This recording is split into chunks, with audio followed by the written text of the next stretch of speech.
Start हो चुकी है, सभी बच्चे यहां से हेडिंग डालिए, properties of geometric progression.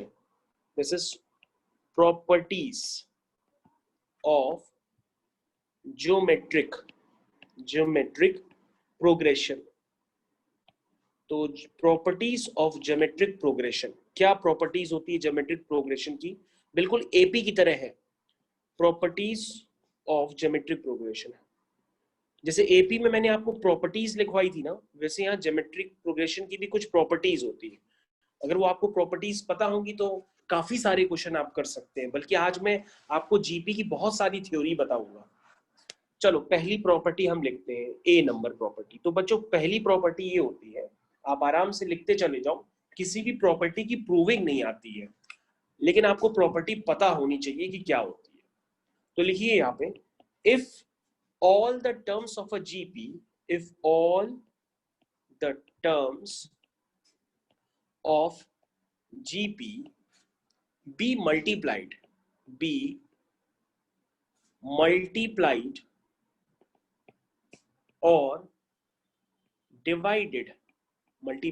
or divided, by the same non-zero constant,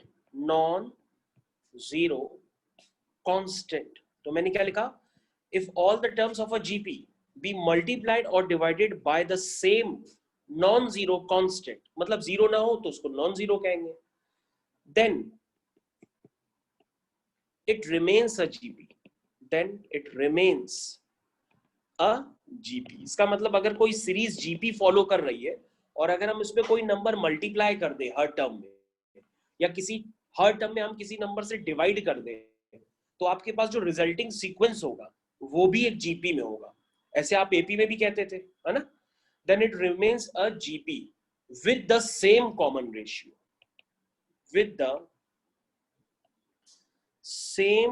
ratio, तो ये प्रॉपर्टी होती है। तो ये प्रॉपर्टी आपको पता होनी चाहिए, ठीक है? सभी बच्चों को पता रहेगी। अब दूसरी property, the reciprocal of the terms.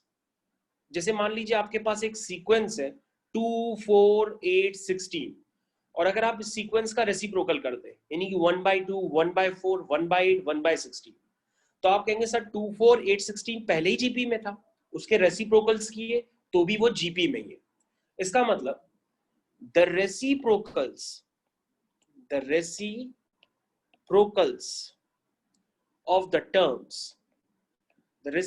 of the terms of given GP form a GP, ठीक है? form a GP, the reciprocals of the terms of a given GP form a GP, ठीक है? तो बच्चों तीसरी प्रॉपर्टीज हम लोग समझ लेते हैं। तीसरी प्रॉपर्टी क्या है? तो ये दो प्रॉपर्टीज तो आपको काफी इजी है, लेकिन दूसरी प्रॉपर्टी के बारे में ज्यादातर बच्चों को पता नहीं होता है। वो सोचते हैं अगर सीरीज जीपी में है तो रेसिप्रोकल्स उसके जीपी में नहीं होंगे, लेकिन रेसिप्रोकल्स भी जीपी में होते हैं। आप चाहे चेक करके देख लो कोई भी जीपी लेके, लेकिन ऐसी प्रॉपर्टी एपी में नहीं वैलिड होती है। एपी में ऐसा नहीं होता, ठीक है ना? एपी में उल्टा हो जाएगा। पता है क्या है? अगर आप टर्म्स का रेसिप्रोकल कर दोगे तो वो एचपी में कन्वर्ट हो जाएंगे, क्योंकि जो टर्म्स एचपी में होते हैं उनका रेसिप्रोकल कर दोगे तो एपी में हो जाएंगे, और जो टर्म एपी में होते हैं उनका रेसिप्रोकल कर दोगे तो वो एचपी में कन्वर्ट हो जाते हैं। तो एचपी एक नई तरह की सीरीज होती है जिसको हम लोग कहते हैं हार्मोनिक प्रोग्रेशन। तो एपी में ऐसा नहीं होता है, ऐसा सिर्फ जीपी में होता है। तो इसी बहाने आपको एचपी का नाम तो पता पड़ गया और आप समझ गए कि नंबर्स अगर एचपी में होते हैं तो उनके रेसिप्रोकल्स एपी में होते हैं। यानी कि एचपी के लिए कोई स्पेशली सम का फॉर्मूला या nth टर्म का फॉर्मूला नहीं होता है। एचपी में अगर सीरीज है तो उसके रेसिप्रोकल कर दीजिए, वो पूरी सीरीज एपी में बन जाएगी, और अपना काम वैसे ही करिए जो आप एपी के लिए करते हैं। चलिए जब एचपी आएगी तो मैं आपको और डिटेल में बताऊंगा। तो तीसरी property, if each term of GP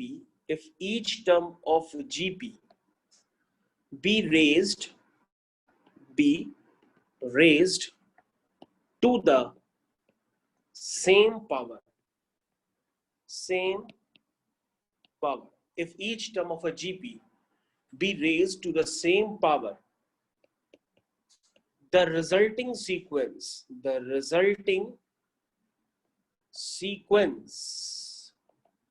also form a GP, also forms a GP।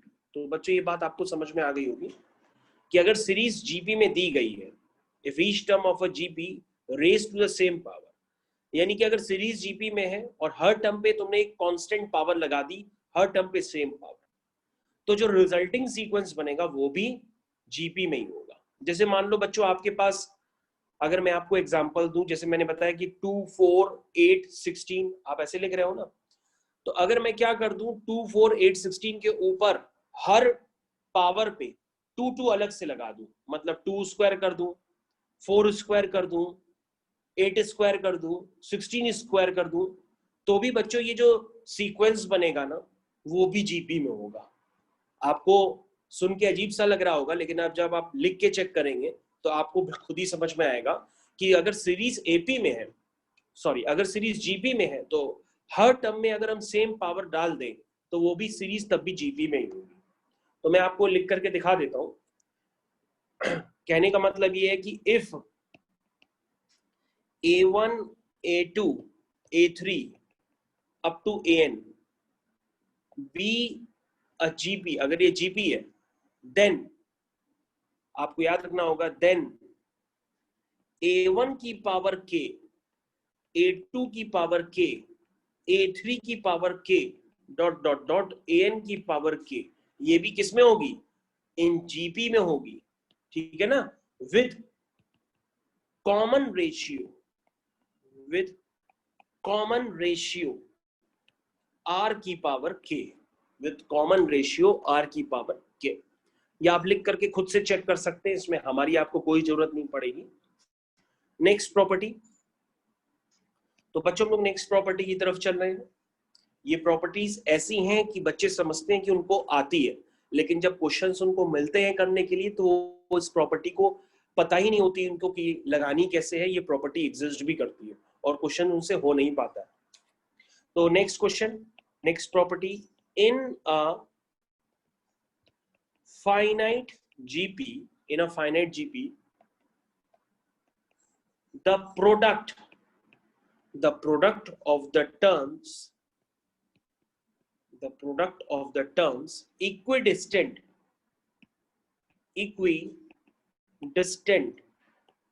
from the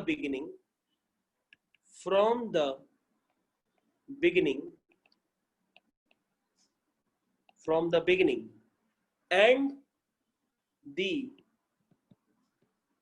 end is always same and is equal to the product of the first and last term,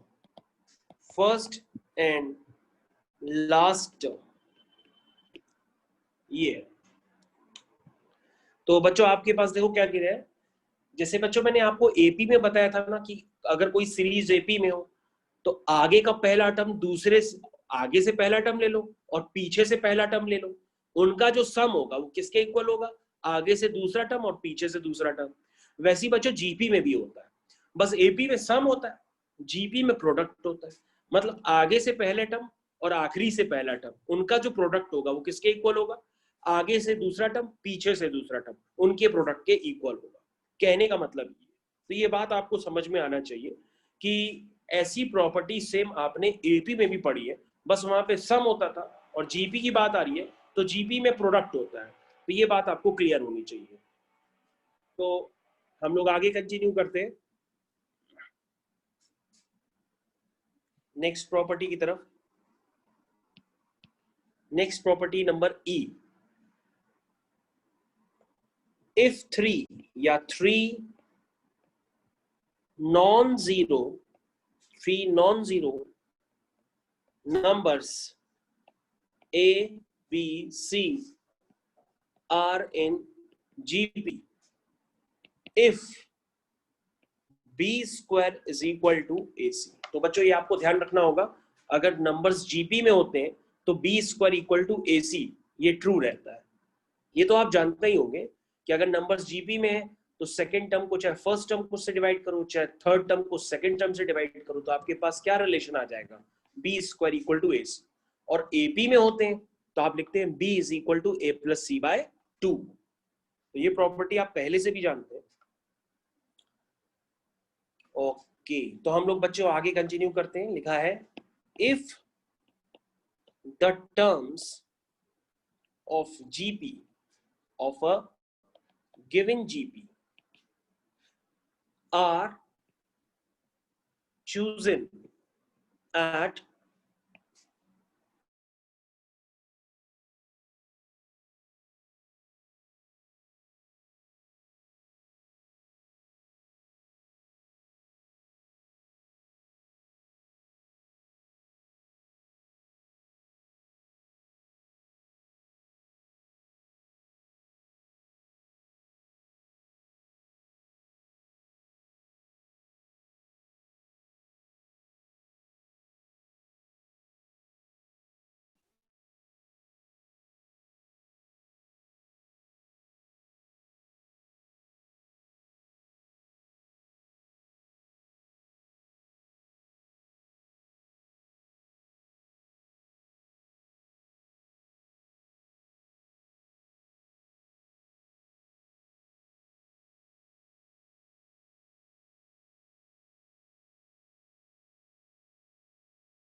देखो सभी बच्चों को ये आवाज आ रही है मेरी?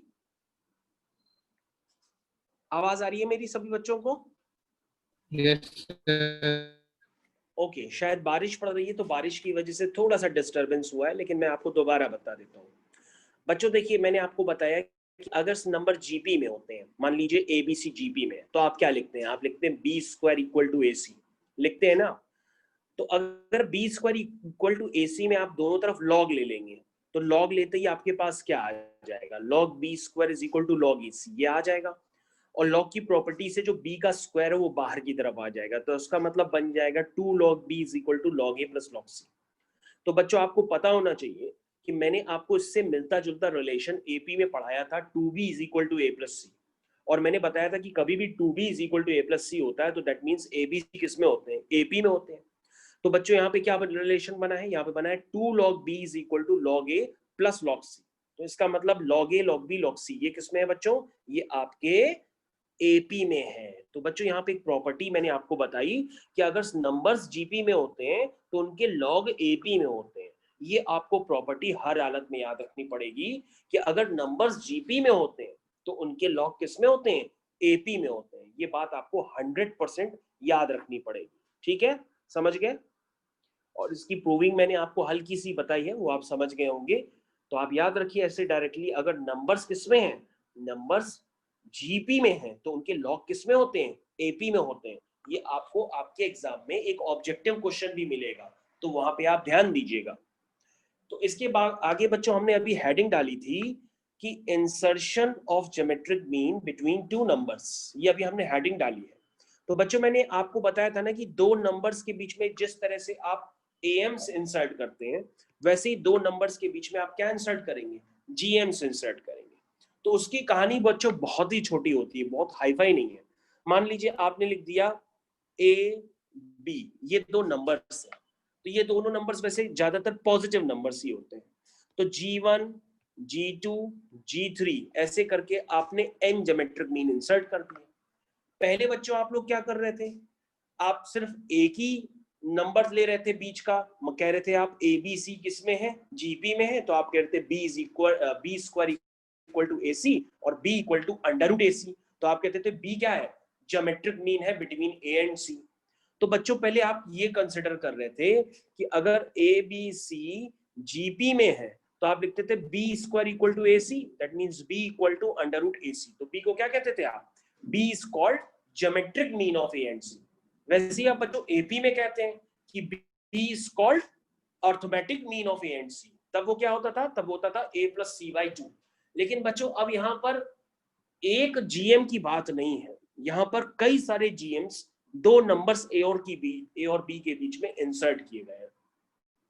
तो बच्चों अगर आपको एपी का कंसेप्ट क्लियर है तो आप जीपी का भी कंसेप्ट आपको क्लियर होना चाहिए। आप खुद से कर सकते हैं। कैसे करेंगे? आप कहेंगे कि sir G1 G2 G3 up to GM, ये n GMs हो गए, और सर इस A और B को मिलाकर टोटल नंबर ऑफ टर्म्स हो गए n+2। तो सर ये बात हम लोग को क्लियर है कि n+2th term will be the last term, और लास्ट टर्म की वैल्यू क्या है? b है। तो सर n+2th टर्म क्या होगा? वो होगा फर्स्ट टर्म, क्या होगा? फर्स्ट टर्म इनटू क्या होगा? First term. बताओ जीपी का nth टर्म क्या होता है? वो होता है ए आर की पावर n-1। तो n+2th टर्म क्या होगा? वो होगा ए आर की पावर n+2-1। ये तो होता है। तो यहाँ पे n की जगह n+2 है, क्योंकि यहाँ पे हम कौन सा टर्म ले रहे हैं? n+2th टर्म, और वैल्यू उसकी क्या है बच्चों? b है। तो जीपी का ऐसा ना हो कि जीपी में आप एपी का nth टर्म लिख दें, जीपी में जीपी का nth टर्म लिखते हैं, एपी में एपी का nth टर्म लिखते हैं। तो क्या होता है? ए आर की पावर n-1, यहाँ n की जगह n+2 है। तो ये बच्चों हो जाएगा ए आर की power n+1 is equal to B.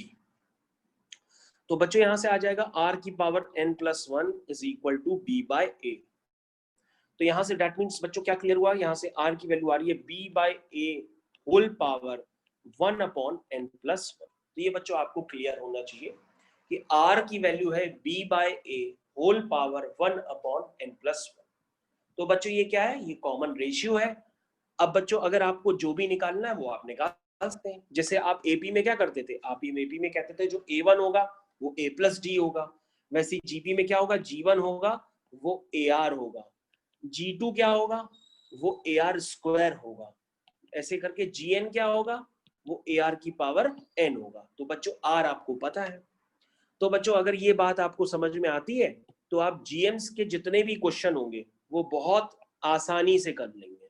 Are की वैल्यू मैंने आपको ब्रैकेट में डब्बे में डाल करके दे दी है, तो आर आप इस तरह से हर क्वेश्चन में निकालेंगे, वो डिपेंड करेगा कि उस क्वेश्चन में कितने नंबर ऑफ टर्म्स है, और इसी तरीके से करते चले जाएंगे। तो सभी बच्चों को क्लियर हो गया होगा कि किस तरीके से जीएम्स की कहानी चलती है। तो सभी बच्चों को ये बात क्लियर होनी चाहिए। यहाँ पर अगर कोई ऐसा सिंगल बच्चा भी है जिसको ना क्लियर हो तो वो मेरे को बता दे। तो यहाँ तक बात सभी बच्चों को क्लियर है? क्लियर। तो बच्चों अब हम लोग एक दो क्वेश्चंस करके मैच कर लेते हैं कि क्वेश्चंस किस तरह से और करने हैं। तो क्वेश्चंस की तरफ बच्चों हम लोग मूव करते हैं, और आपको क्वेश्चंस बहुत अच्छे से अब समझने पड़ेंगे। अब सभी बच्चे हमारी स्क्रीन पे ध्यान देंगे और क्वेश्चंस बहुत अच्छे से वो समझेंगे, तभी वो क्वेश्चंस आगे हो पाएंगे। तो बच्चों अब हम लोग क्या करते हैं, हम लोग एक नए फोल्डर की तरफ जा रहे हैं और आपको क्वेश्चंस दिखा रहे हैं, क्वेश्चंस किस तरह से बनेंगे। तो क्वेश्चंस बच्चों देखिए, सबसे पहला क्वेश्चन मैंने आपकी स्क्रीन पे लगाया है, सभी बच्चे हमारी तरफ ध्यान दें। This is very important lecture now. अभी तक आपने थ्योरी पढ़ी, अब थ्योरी के आगे आप पढ़ने जा रहे हैं एप्लीकेशंस। एप्लीकेशंस आप देखने जा रहे हैं, तो एप्लीकेशंस आपको बेहद ध्यान से देखने होंगे, ठीक है। तो स्टार्ट करते हैं एप्लीकेशन। तो पहला एप्लीकेशन क्या है, देखिए क्या लिखा हुआ है, लिखा है the sum of two numbers is 6 times their geometric mean, show that the numbers are in ratio 3 plus 2 root 2 is to 3 minus 2 root 2। तो बच्चों ये क्वेश्चन अगर आप स्कूल में थोड़ा सा भी पढ़ रहे होंगे ध्यान से, तो स्कूल के टीचर ने भी आपको ये क्वेश्चन कराया होगा। ये स्कूल का ही क्वेश्चन है आपका, एनसीईआरटी का ही क्वेश्चन है आपका, लेकिन ये ज्यादातर क्वेश्चन बच्चे एनसीईआरटी वाला भी गलत कर देते हैं। तो ये क्वेश्चन आपके सामने देखिए लिखा है, the sum of two numbers is 6 times their geometric mean। तो बच्चों आप लिखेंगे सबसे पहले let the two numbers are A and B. सबसे पहले क्या लिखेंगे, let the two numbers are A and B.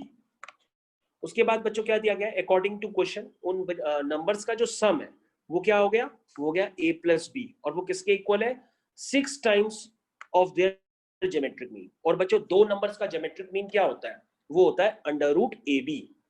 दो नंबर्स का ज्योमेट्रिक मीन क्या होता है, अंडर रूट ए बी, ठीक है। तो बच्चों आपको बताना है इन नंबर्स का जो रेशियो है, यानी a/b का जो रेशियो है, वो आपको ये प्रूफ करना है 3 + 2 √2 अपॉन 3 - 2 √2, ठीक है बच्चों। तो यहां तक आपको बच्चों क्वेश्चन क्लियर होना चाहिए, जब यहां तक क्लियर होगा तभी आप ये रेशियो निकाल सकते हैं। तो बच्चों क्वेश्चन आपको क्लियर होना चाहिए। अब बच्चों हम लोग क्या करेंगे, इसके आगे का पार्ट कंटिन्यू करते हैं, और इसके आगे का पार्ट कंटिन्यू करने के लिए हम आपके लिए एक पेज क्रिएट कर लेते हैं। तो देखिए, तो बच्चों आपने क्या रिलेशन लिखा है, आपने रिलेशन लिखा a प्लस बी, जो सम है वो 6 times है ऑफ देयर ज्योमेट्रिक मीन, यही लिखा है ना। और आपको नंबर्स का रेशियो निकालना है, यानी a/b निकालना है। तो बच्चों देखिए यहाँ पर क्या करना होता है, जो बच्चे बिल्कुल नहीं जानते इस बारे में, तो मैं आपको समझा रहा हूँ क्वेश्चन किस तरह से होता है। क्वेश्चन करने का बेहद आसान तरीका होता है, लेकिन आपको कुछ प्रॉपर्टीज और पता होनी चाहिए जो मैथ्स में होती है, क्लास 10th वगैरह में बताई जाती है। एक प्रॉपर्टी आपने पढ़ी होगी, कॉम्पोनेंडो और डिविडेंडो। अगर आपको याद हो तो आपने प्रॉपर्टी पढ़ी होगी कॉम्पोनेंडो और डिविडेंडो। कॉम्पोनेंडो डिविडेंडो अगर किसी बच्चे को नहीं पता है तो मैं आपको शॉर्ट में बता देता हूं। जैसे दो नंबर्स हैं, उसमें लिखा है a/b = c/d। तो बच्चों जब इसमें हम कॉम्पोनेंडो और डिविडेंडो लगाते हैं तो ये बन जाता है a + b upon a - b is equal to c + d upon c - d। This is called applying componendo और डिविडेंडो। तो ये बच्चों आप बात आपको क्लियर होनी चाहिए। बच्चों ये जो 6 है ना, उसको हम ऐसे लिखते हैं 2 × 3 × √a × √b, इसको हम ऐसे लिख देते हैं, ठीक है। अब बच्चों यहाँ पर एक काम करिए, यहाँ काम ये करना होता है कि जो 2 √a √b है, इसको आप इधर ले आइए, और 3 को वहीं पे छोड़ दीजिए। ठीक है, तो सभी बच्चों को यहाँ तक स्टेप्स क्लियर होने चाहिए। किसी को ना क्लियर हो तो वो दोबारा बता सकता है। अब बच्चों आप एक क्या काम करिए, यहाँ पे लिखिए applying componendo and dividendo. Componendo and dividendo, ये नाम होता है, पहले क्लासेस में समझाया जाता है, लेकिन अगर आपको नहीं पता है तो इसका मतलब होता है कि a by B equal to C by D है, तो जब अप्लाई करते हैं तो a plus B upon A minus B equal to C plus D upon C minus D हो जाता है। अगर आप इसको यहाँ पे अप्लाई करेंगे तो ये यहाँ पर कुछ इस तरह से अप्लाई होगा। देखिए बच्चों, सभी बच्चे स्क्रीन पे ध्यान दें। देखिए अप्लाई हुआ बिल्कुल उसी तरीके से जैसे मैंने आपको बताया था। ये देखिए अप्लाई हो गया। अब बच्चों कहोगे सर आपने अप्लाई क्यों किया? हमने कहा देखो बेटा यहाँ पर एक सिमेट्री बनती है, इसको लिख दो a को रूट a का स्क्वायर, b को लिख दो रूट b का स्क्वायर, और ये हो गया 2 रूट a रूट b। और बच्चों ये पूरा किससे डिवाइड हो रहा है? रूट a का स्क्वायर रूट b का square minus 2 root a root b is equal to 4/2। तो ये बच्चों क्या बन गया? ये बन गया आपका root a plus root B का whole square whole divide by, ये बन गया root a minus root B का होल स्क्वायर। 4/2 क्या हो गया? 2। तो यहां तक सभी बच्चों को बात क्लियर हो गई होगी। अब बच्चों दोनों तरफ स्क्वायर रूट ले लीजिए। जैसे आप दोनों तरफ स्क्वायर रूट लेंगे तो ये बन जाएगा root a plus root B whole divide by root a minus root B is equal to root 2। 1 का रूट 1 ही होता है। और बच्चों आप फिर से इस पे अप्लाई कर दीजिए कॉम्पोनेंडो और डिविडेंडो, फिर से अगेन अप्लाई कर दीजिए, again apply componendo and dividendo. कैसे अप्लाई करेंगे? Root a plus root B plus root a minus root B whole divide by root a plus root B minus root a plus root B. तो एक बार दोनों को सम करते हैं, एक बार दोनों का डिफरेंस करते हैं। जैसे रूट 2 के नीचे क्या है? 1 है, तो रूट 2 प्लस 1 रूट 2 माइनस 1। अब बच्चों अगर आप ध्यान से देखें तो टर्म्स आपके कैंसिल हो रहे हैं। देखिए हो गए टर्म्स कैंसिल।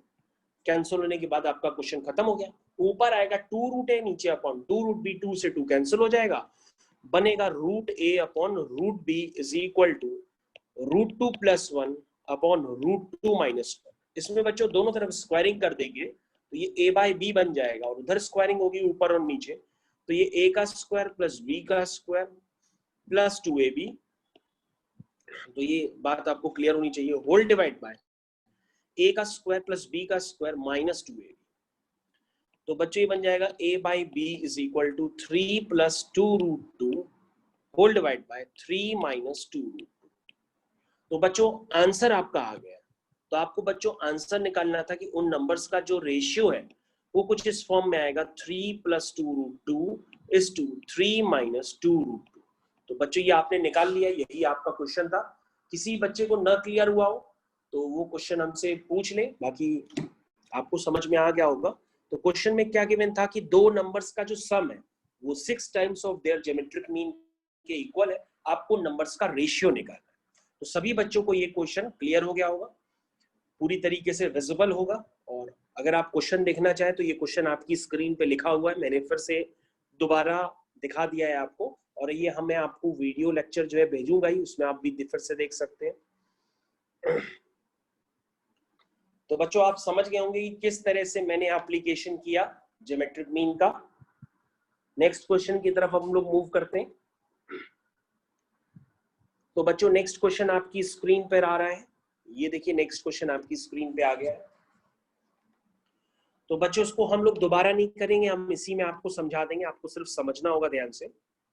देखिए क्या लिखा है, लिखा है if a and b are the roots of equation. Equation बच्चों क्या है, देखिए जरा, x square plus 3x plus p equal to 0, और c और d इस इक्वेशन के रूट्स हैं। लिखा है ABCD form a GP, prove that. आपको बच्चों ये प्रूफ करना है कि जो Q plus P upon Q minus P का जो रेशियो है वो आएगा 17:15। ये तो ए और बी बच्चों क्या है, इक्वेशन के रूट है, और ए और B A B C D क्या है, जीपी फॉर्म कर रहे हैं। तो बच्चों हम अगर आपका ए है तो बी क्या हो जाएगा ए आर, सी क्या हो जाएगा ए आर, डी क्या लिख दिया ए आर क्यूब, क्योंकि ये जीपी फॉर्म कर रहे हैं। तो हमने कॉमन रेशियो आर लेट करके ए बी सी डी को इस तरह से लिख दिया। अगर हम नहीं लिखेंगे वरना हमारे पास 4 वेरिएबल हो जाएंगे, ऐसे हमारे पास 2 वेरिएबल हो गए। अब बच्चों ध्यान से देखिए, आपके पास जो इक्वेशन है वो इक्वेशन ये है और दिया गया है कि इसके रूट्स ए और बी है। तो बच्चों सम ऑफ रूट्स क्या होता है, सम ऑफ रूट्स होता है माइनस बी बाई ए। सभी बच्चों को पता होगा कि जो सम ऑफ रूट्स होता है वो होता है माइनस बी बाई ए, और जो प्रोडक्ट ऑफ रूट्स होता है वो होता है सी बाई ए। ठीक है बच्चों, अगर हम यहाँ पे वैल्यूज वगैरह पुट कर देंगे तो आपको ये बात समझ में आ जाएगी, ए और बी की वैल्यूज डाल दीजिए। ठीक है, उसी तरीके से बच्चों आपके पास दूसरी इक्वेशन है, उसके रूट सी और डी है। अगेन आप सम ऑफ रूट्स लिखिए, प्रोडक्ट ऑफ रूट्स लिखिए, सी और डी की वैल्यू डाल दीजिए, तो आपके पास फिर से नई इक्वेशंस बन जाएंगी। ठीक, अब बच्चों क्या करिए, इक्वेशन 1 को इक्वेशन 2 से डिवाइड करिए। जैसे ही आप डिवाइड करेंगे तो आपके पास यहां से कॉमन रेशियो आ जाएगा प्लस माइनस 2। कॉमन रेशियो क्या आ जाएगा, प्लस माइनस 2, यानी कि कॉमन रेशियो आप निकाल चुके हैं, कॉमन रेशियो आप निकाल चुके हैं। अब बच्चों आपको देखिए निकालना क्या है, आपको निकालना है q plus P upon Q minus P. तो q plus P upon Q minus P, q और p इन सब की वैल्यूज आपको पीछे पता है। ये देखिए बच्चों, ये p की वैल्यू है, और ये देखिए बच्चों ये q की वैल्यू है, क्योंकि आपने प्रोडक्ट ऑफ रूट्स होता है ना, प्रोडक्ट ऑफ रूट से p और q निकाल रखा था। प्रोडक्ट ऑफ रूट्स दोनों इक्वेशन से आपने निकाले थे, उससे आपने p और q निकाल रखा है, ये आपके सामने लिखे हैं। उसको उठा के बच्चों यहाँ पर डाल दीजिए p और q। जैसे ही आप डालेंगे, थोड़ा सा सिंप्लीफाई करेंगे तो a वाले टर्म्स कैंसिल हो जाएंगे और आपके पास कुछ इस तरह से एक्सप्रेशन बनेगा और आपका रेशियो आ जाएगा 7:50। इसका मतलब आपको जो आंसर निकालना था, आंसर आपका आ गया। तो सभी बच्चों को क्लियर होना चाहिए कि आंसर में आपको निकालना है 7:15 और ये आपका आंसर आ गया। तो क्वेश्चन बच्चों बहुत ही आसान है, बस आपको थोड़ी सी इसकी वर्किंग में ध्यान देना पड़ेगा। ऐसा ना हो आप खूब सारे वेरिएबल्स ले लें तब क्वेश्चंस करें, खूब सारे वेरिएबल्स लेके क्वेश्चन करेंगे तो क्वेश्चन नहीं हो पाएगा। तो ये बात आपको क्लियर होनी चाहिए। ठीक है बच्चों, ये क्वेश्चन सभी को क्लियर है? तो ये क्वेश्चन मैंने आपकी स्क्रीन पे लगाया है, नोट्स तो आपके पास आएंगे ही आएंगे, लेकिन पहले आप समझ लीजिए कि क्वेश्चंस किस तरह से हुए हैं। ठीक है, सभी को क्लियर? तो हमने क्या यूज किया है, सम ऑफ रूट्स। अगर किसी को सम ऑफ रूट्स नहीं पता है तो मैं इक्वेशन लिख देता हूँ, quadratic equation ax² + bx + c। और आपको पता होगा अगर इसके रूट्स होते हैं अल्फा और बीटा, तो बच्चों सम ऑफ रूट्स क्या होता है, -b/a, और प्रोडक्ट ऑफ रूट्स क्या होता है, c/a। ये आपको पता होना चाहिए। ठीक है, क्लास 10th के स्टैंडर्ड होते हैं। अगर आपको नहीं पता है तो मैंने अलग से लिख दिया है, और आपको ये दोबारा भी पढ़ने को मिलेगा क्वाड्रेटिक इक्वेशंस में। ये बच्चों आपको क्लियर होना चाहिए। ठीक है, सबको क्लियर हो गया होगा? अब हम लोग नेक्स्ट क्वेश्चन की तरफ मूव करते हैं। नेक्स्ट क्वेश्चन बहुत ही ज्यादा इंपॉर्टेंट क्वेश्चन है, क्योंकि जब ये क्वेश्चन एग्जाम में आता है तो ये भी बच्चे ज्यादातर नहीं करते हैं। इवन करना तो दूर की बात है, उनको लैंग्वेज तक क्वेश्चन की नहीं क्लियर होती है कि क्वेश्चन में लिखा क्या है। तो क्वेश्चन बच्चों आप पढ़िए, पढ़ के बताइए क्या लिखा है। लिखा है, show that the ratio of the sum of first n terms of a GP to the sum of terms from n plus 1 to 2nth term is। देखो बच्चों ये क्या है, ये बहुत ही वाहियात सा स्टेटमेंट लगता है लोगों को, इसको समझ ही नहीं पाते कि आखिर ये गिवन क्या है। तो बच्चों अगर आप क्वेश्चन बहुत ध्यान पूर्वक पढ़ेंगे तो आपको निकालना है रेशियो। किसका रेशियो निकालना है, sum of first n terms of GP, sum of first n terms of GP.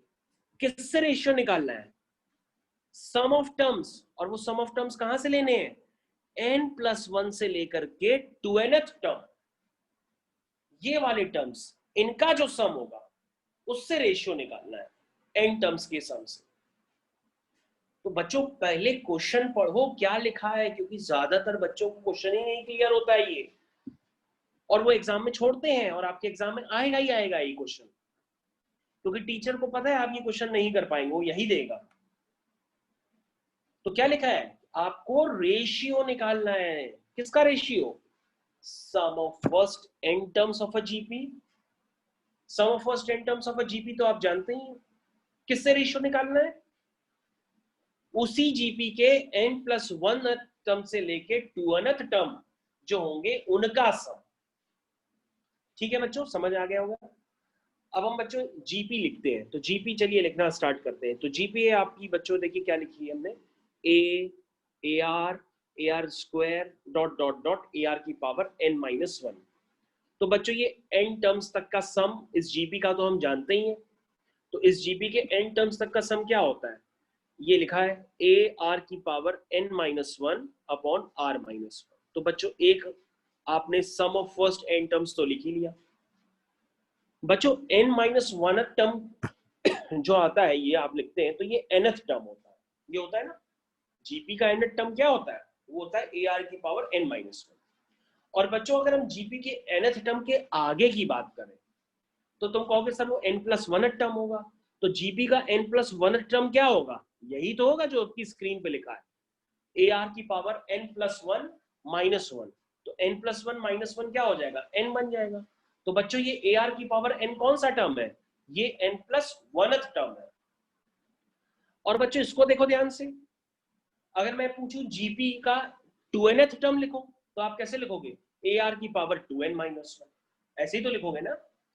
तो बच्चों ए आर की पावर n और आखिरी में आया ए आर की पावर 2n-1। तो यहां से यहां तक का सम मान लो बच्चों S1 है। क्या है?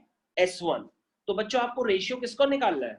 आप रेशियो निकालेंगे Sn का, आप रेशियो निकालेंगे Sn का S1 के साथ।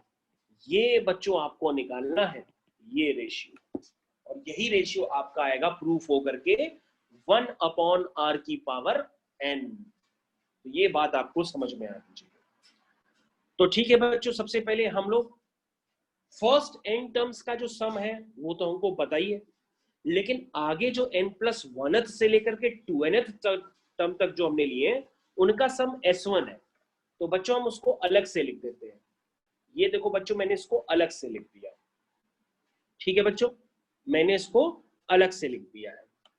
अब बच्चों ध्यान दीजिए यहाँ पे क्या लिखा है, ये लिखा है ए आर की पावर n सब में से कॉमन ले लो। तो बच्चों जब ए आर की पावर n सब में से कॉमन लोगे तो अंदर ये बचेगा। तो बच्चों अंदर जो ब्रैकेट बना है वो किसको रिप्रेजेंट कर रहा है? ये रिप्रेजेंट कर रहा है एक जीपी को, और जीपी के कितने टर्म्स हैं? ये n टर्म्स हैं, क्योंकि कहां से चालू हो रहे हैं? 1 से चालू हो रहे हैं, तो ये n टर्म्स है। ठीक है, n टर्म्स है, क्योंकि 1 से लेकर के n-1 2 3 4 तो n-1 यहां हो गया, लेकिन ये वाला पहला वाला टर्म मिलकर के कितने टर्म हो गए? n टर्म, 1 से चालू। तो जीपी के n टर्म्स का सम क्या होगा? r की पावर n, a r की पावर n-1, a की जगह 1 है, r की पावर n-1 अपॉन r-1। तो बच्चों ये आपका S1 आ गया। सभी बच्चे ध्यान से देखिए, ये आपका S1 आ गया है बच्चों। अब आपको बच्चों क्या करना होता है? रेशियो निकालना है। किससे? Sn का S1 के साथ। तो बच्चों जब आप रेशियो निकालेंगे तो वो रेशियो देखिए आपने निकाला, डिवाइड करिए सारी वैल्यूज डाल के, और आपका रेशियो आ जाएगा 1/r की पावर n। तो बच्चों ये आपको जो प्रूफ करना था वो आप प्रूफ कर चुके हैं। मैं आपको टाइम दे रहा हूं, आप पहले इस क्वेश्चन को फिर से देख लो, अगर कोई कंफ्यूजन है तो आप दोबारा पूछ लो। मैं इस क्वेश्चन का सॉल्यूशन आपको दोबारा दिखा दे रहा हूं, अगर कोई कंफ्यूजन है तो आप दोबारा देख लो और दोबारा पूछ लो। तो बच्चों नेक्स्ट क्वेश्चन आपकी स्क्रीन पे है। इस तरह की सीरीज आपको दी गई है और इस सीरीज का आपको सम निकालना है। तो आप सम कैसे निकालेंगे देखिए। तो सीरीज बहुत ही वाहियात टाइप की सीरीज है, जरा देखिए कैसे है। पहले दिया है 3, ध्यान से देखिए, पहले दिया है 3, फिर दिया है 5, फिर दिया है 7, फिर दिया है 6, फिर दिया है 9, 12, फिर 9। अजीब टाइप की एकदम सीरीज है, लेकिन सीरीज दी हुई है। अब इस सीरीज का हमको सम निकालना है, और ये 3n टर्म्स तक है, ध्यान दो 3n टर्म्स तक। तो बच्चों ये सीरीज बनी बनाई है, अगर आप ध्यान से देखें तो बच्चों रेड वाले टर्म्स कलेक्ट कर लो। रेड वाले टर्म्स जैसे आपने ले लिया 3 ले लिया, 6 ले लिया, 9 ले लिया, इस तरह से 3 6 9, मतलब 3 लिया फिर 2 टर्म छोड़े, फिर 6 लिया फिर 2 टर्म छोड़े, फिर 9 लिया, फिर आपने 5 लिया फिर 2 टर्म छोड़े, फिर 9 लिया, फिर 2 टर्म छोड़े, फिर 13 लिया, फिर आपने 7 लिया फिर 2 टर्म छोड़े, 12 लिया, फिर 2 टर्म छोड़े, 17 लिया। आप इसको ऐसे लिख सकते हैं ना स्प्लिट करके, क्योंकि ऐसे तो कोई सीरीज समझ में नहीं आ रही है कि वो एपी है कि जीपी है, लेकिन अगर हम इसको इस तरह से लिखते हैं तो हमको शायद यहाँ पे कुछ बातें समझ में आ रही है। तो ठीक है बच्चों, तो यहाँ पर ये जो पूरा क्वेश्चन दिया हुआ है ये 3 सीरीज का सम है, तो तीनों सीरीज आपको समझ में आनी चाहिए। ये पहली सीरीज है, ये दूसरी सीरीज है और ये तीसरी सीरीज है, और पहली सीरीज भी एन टर्म्स तक जारी होगी, दूसरी सीरीज भी एन टर्म्स तक जारी है, तीसरी सीरीज भी एन टर्म्स तक जारी है। तो इस तरीके से n plus N plus N क्या हो गया, 3n टर्म्स, तभी उस क्वेश्चन में लिखा है कि ये 3n टर्म्स है। तो पहला बच्चों देखिए, पहला ब्रैकेट रिप्रेजेंट कर रहा है इसके एन टर्म्स को, दूसरा ब्रैकेट रिप्रेजेंट कर रहा है इसके एन टर्म्स को, तीसरा ब्रैकेट रिप्रेजेंट कर रहा है इसके एन टर्म्स को। तो बच्चों 3 6 9 तो आपको क्लियर कट पता है ये एपी है, और एपी का सम आप निकाल सकते हैं। दूसरा वो भी क्लियर कट एपी है, उसका भी सम आप निकाल सकते हैं। तीसरा ब्रैकेट वो भी क्लियर कट एपी है, उसका भी सम आप निकाल सकते हैं। तो बच्चों तीनों के सम निकाल के एन टर्म्स के इनको आपस में ऐड कर दो, आपका फाइनल आंसर आ जाएगा। सिंप्लीफाई बस आपको करना होगा। तो बच्चों जब आप सिंप्लीफाई करेंगे तो आपका ये फाइनल आंसर आएगा जो आपकी स्क्रीन पे मैं ब्लैक कलर से इंडिकेट कर रहा हूं। देखिए बच्चों ये आपका फाइनल आंसर आएगा। तो ये सीरीज बहुत ही अजीब टाइप की होती है जब क्वेश्चन एग्जाम में आता है, लेकिन होता कुछ नहीं है। आप इस तरीके से स्प्लिट कर देंगे तो क्वेश्चन आपका तुरंत हो जाएगा। तो आप पहले सॉल्यूशन देख लीजिए, कोई प्रॉब्लम हो तो बता दीजिए इनको।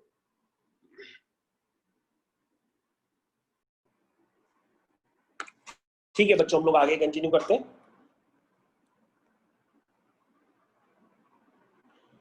तो बच्चों नेक्स्ट क्वेश्चन मैं आपको बता रहा हूं, वो क्वेश्चन जरा आप लोग समझ लीजिए। देखिए बच्चों नेक्स्ट क्वेश्चन मैंने आपकी स्क्रीन पे लगा दिया है। ये भी बहुत ही क्वेश्चन इजी है, लेकिन आपको शायद देखने में टफ ना लगे, इसलिए आप एक बार कर लीजिए। देखिए बच्चों क्या लिखा हुआ है, क्वेश्चन पढ़िए सभी लोग। लिखा है let an be the nth term of a GP. लिखा है, क्या लिखा है, let an be the nth term of GP of positive numbers. Let, ये देखो बच्चों क्या दिया, ये दिया समेशन। क्या दिया है, समेशन। इस समेशन को देख के डरा मत करिए, this is called summation. a to n is equal to alpha, और n कहां जा रहा है, 1 से लेकर के 100 तक। तो इसका मतलब आप पहले n1 डालेंगे तो a2 बन जाएगा, इधर देखिए ये a2 बना, फिर n2 डालेंगे तो a4 बन जाएगा, 3 डालेंगे तो a6 बन जाएगा, 100 तक डालना है तो 200 बन जाएगा। ये सम क्या है, अल्फा। अब बच्चों यहां पे देखिए a2 क्या होगा, a2 क्या होगा, ar की पावर 2 माइनस 1, तो ar हो गया। a4 क्या होगा, ar की पावर 4 माइनस 1, यानी ar3 हो गया। इस तरह से आप लिख सकते हैं ना। तो ये सम किसके बराबर है, अल्फा के बराबर। अब बच्चों ध्यान से देखिए, आपके पास एक दूसरा रिलेशन भी गिवन है। ये देखिए दूसरा रिलेशन, इसमें लिखा है a2n minus 1 is equal to beta, और इसमें n कहां से जा रहा है, 1 से लेकर के 100 तक जा रहा है। ठीक है, क्लियर है, 1 से लेकर के 100 तक जा रहा है। तो देखिए भाई सभी लोग यहाँ पे देखिए, n यहाँ पे 1 से लेकर 100 तक जा रहा है, a2n माइनस 1 बीटा है आपका। अब इसमें n1 डालिए तो 2 माइनस 1 1 बन जाएगा, ये देखिए a1 बन गया।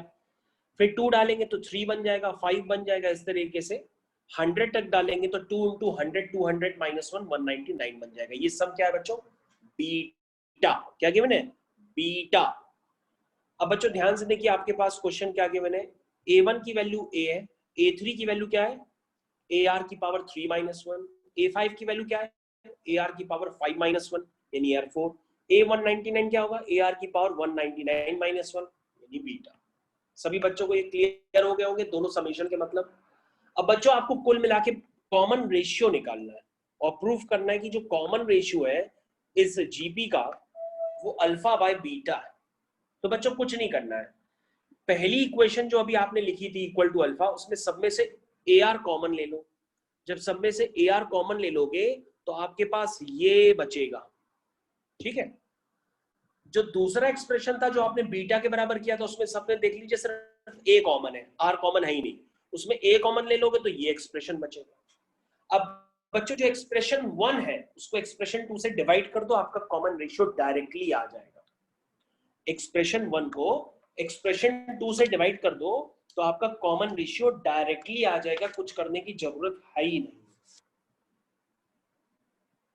ठीक है, कुछ करने की जरूरत है ही नहीं।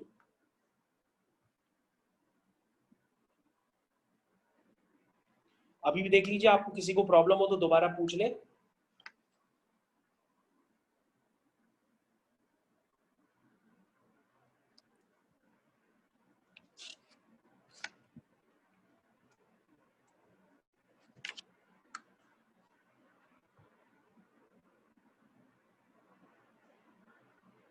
किसी बच्चे को कोई समस्या हो, प्रॉब्लम हो तो वो पूछ ले दोबारा।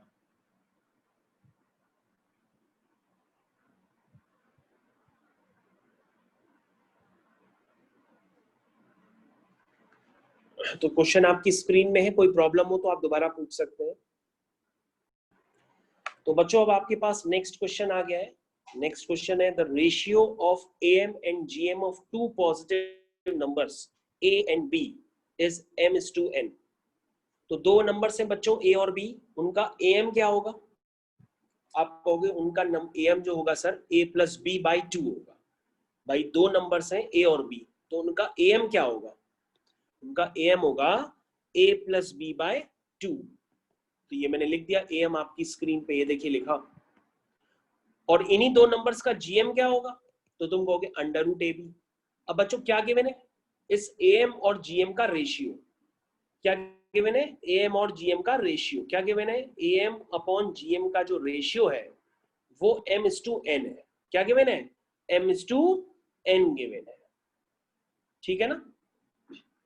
तो बच्चों देखिए ध्यान से, मैंने m/n लिख दिया है, एकदम हाईलाइटेड लिखा हुआ है रेड कलर से, आपको क्लियर कट समझ में आ रहा होगा कि दो नंबर्स का एम और जीएम उनका रेशियो दिया है m/n। अब बच्चों अभी थोड़ी देर पहले एक क्वेश्चन कराया था, वैसे ये भी क्वेश्चन करना है, आपको प्रूफ करना है इन दो नंबर्स का जो रेशियो है वो m + √m² - n² is to m - √m² - n² है। तो बच्चों ये क्वेश्चन आप बहुत आसानी से कर सकते हैं। सबसे पहले आपने देखिए क्या लिखा, आपने उनका जो गिवन रिलेशन था m/n am/gm का वो लिख दिया। उसके बाद बच्चों यहाँ पे क्या अप्लाई कर रहे हैं आप? जो मैंने सिखाया था, क्या सिखाया था? Componendo and dividendo. तो यहाँ पे अप्लाई करने जा रहे हैं आप कंपोनेंडो एंड डिविडेंडो, ठीक है। क्योंकि कभी भी दो नंबर्स का रेशियो लगाना हो तो आप ये स्ट्रेटेजी फॉलो करते हैं। तो देखिए बच्चों, a+b+2√a√b whole divide bye a+b - 2√a√b m+n/m-।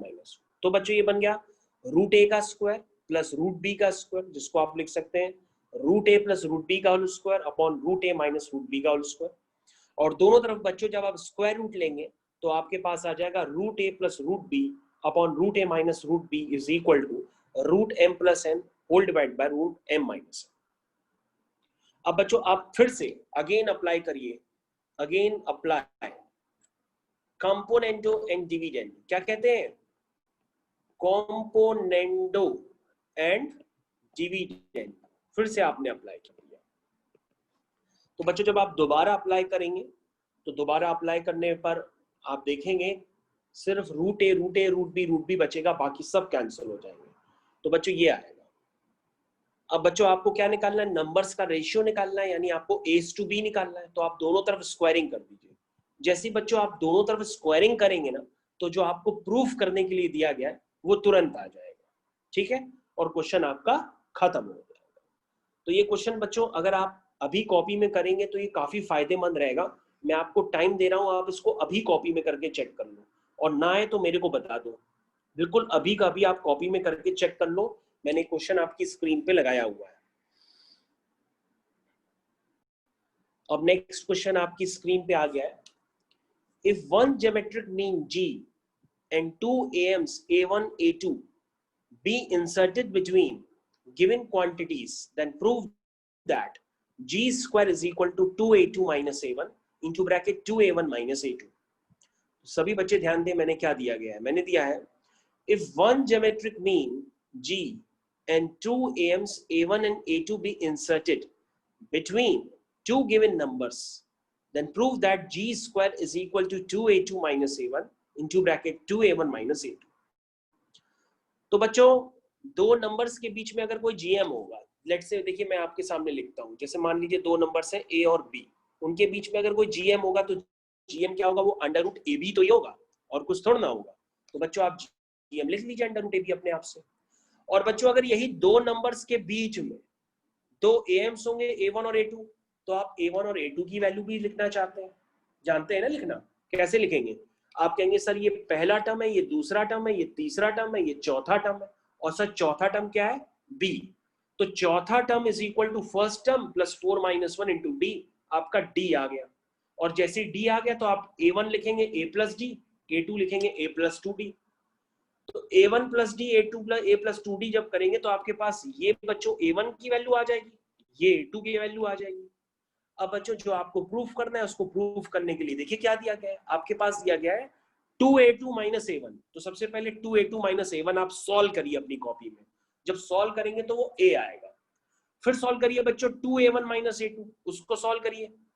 जब सॉल्व करेंगे तो आएगा वो B, मतलब एक A आएगा एक B होएगा. तो उनका जब हम प्रोडक्ट करेंगे तो वो AB होगा, और AB किसके इक्वल होगा? G स्क्वायर के. तो इसका मतलब आपको जो प्रूफ करना है वो प्रूफ हो गया. अब बच्चों आपको करना क्या है, आप इस क्वेश्चन को कॉपी में करिए, क्योंकि आप हमारी सिर्फ बात सुन रहे हैं, अगर कॉपी में नहीं कर रहे हैं तो आपसे होगा नहीं. इसलिए आप क्वेश्चन को करना स्टार्ट करिए अब कॉपी में. मैं वेट कर रहा हूँ.